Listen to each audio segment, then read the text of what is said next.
Hey everybody, and welcome to Epic Everyday, our weekday podcast for busy, stressed out Christians who don't want to just survive and instead want to really have epic, amazing, adventuresome, thriving kind of lives. Yes.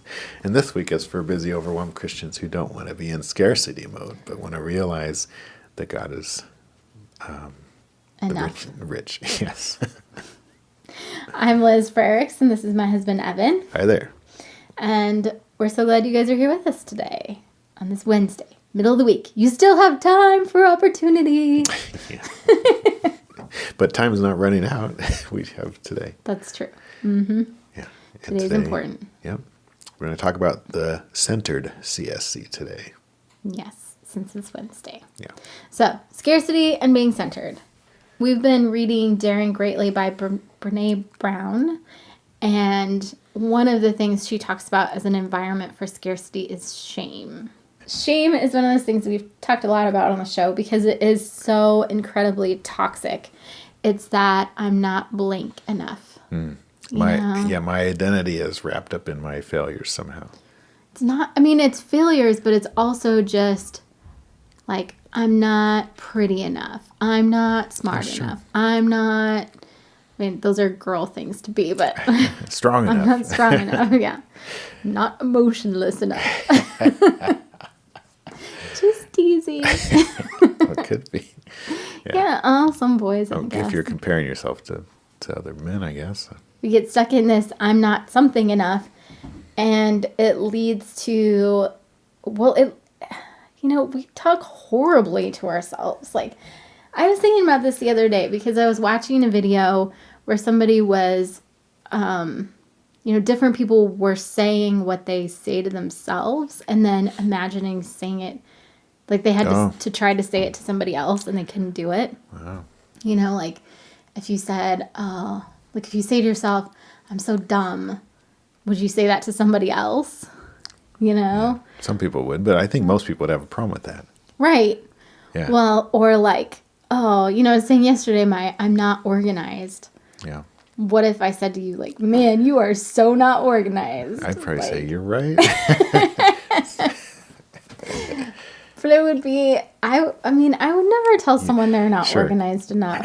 Everybody's brain works differently. They might have a different organizational system than I do. Yeah. But anyway, it's so interesting to me because one of the things we talk about with our kids is put downs automatically shut off your learning ability. So if you feel criticized or unsafe in any way, you cannot create new neural pathways.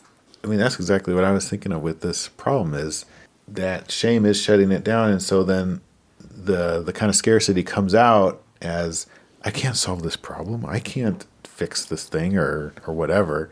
And it's because, I really can't. I mean, I've blocked myself somehow. I've cut myself off at the pass. Yeah, I was thinking about Frozen and Elsa, when she says she can't escape from the storm inside. She thinks she's that's free. A good line. And then she's like, I can't escape from myself. And I think that's our problem.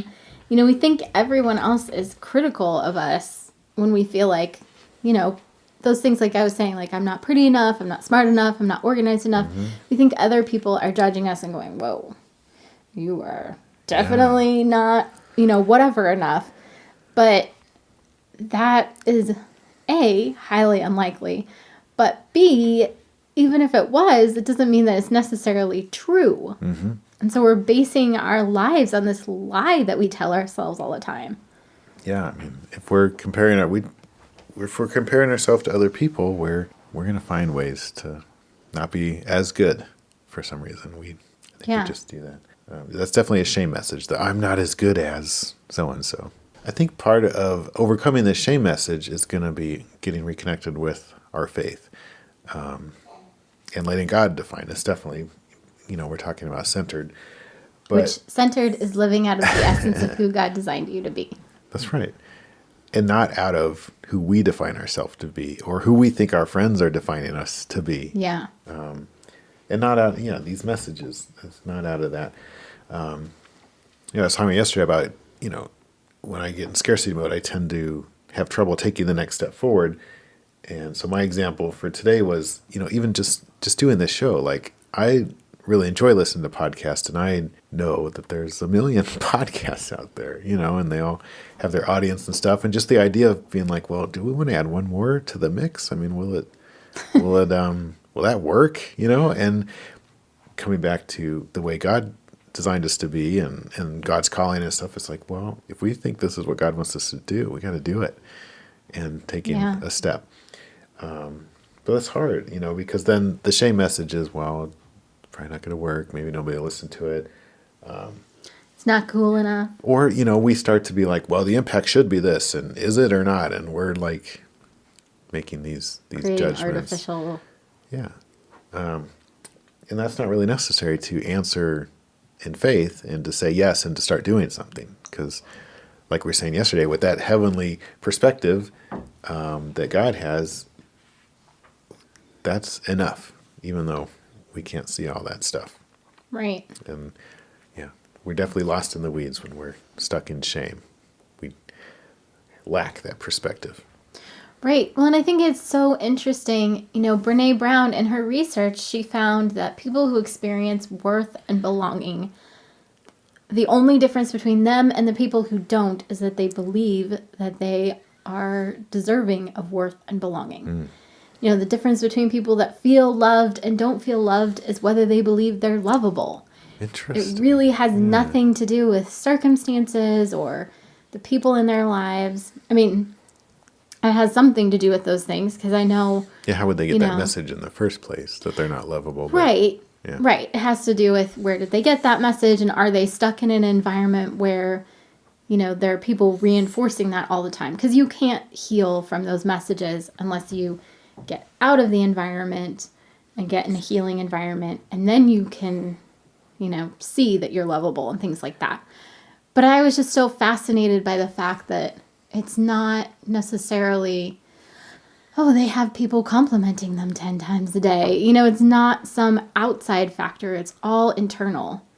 And I think too often we look for an external solution instead of saying, okay, well, what's the solution to shame? Oh, it's believing that I'm lovable, Yeah, well, it's so hard now. We're trying to build our business on the internet, and that's one of the toughest places to do that, because it seems like everything on the internet's not good unless it's got 100,000 likes on it or something, Right. That's the kind of the market. And, but the real market, for Christians anyway, is God's definition of who we are. We couldn't do this show if we weren't made to think a certain way, to be born in America right now. Like all these things that God has designed, not that this is our highest calling in life, but it's a big part of our life right now.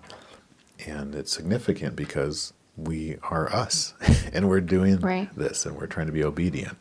And that's very fulfilling. Yeah. And that's supposed to be enough. But yeah, we kind of get this, addiction to social media is pretty crazy. That just adds a whole nother level. Yeah. That just adds a whole nother level. We compare ourselves to people anyway, but on there, it's really difficult.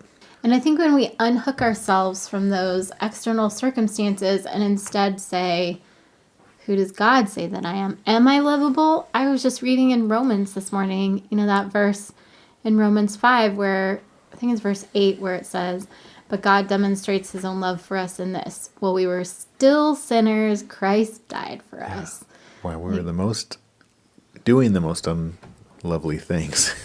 Right, yeah. And the verse before that, couple of verses before that, says that Christ died for the ungodly. That is so mind-boggling that it's not just, I don't know, I think sometimes we get sucked into this idea, this performance trap that we have to make ourselves good enough to be lovable. Yeah. But the amazing, miraculous thing about Christianity and the God of the Bible is that we don't.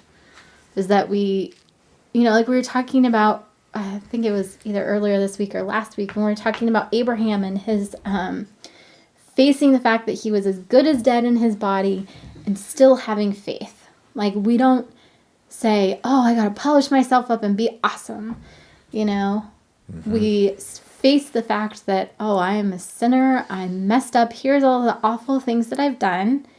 And that I could turn into shame and say, look at me. I'm a terrible person. And here's why.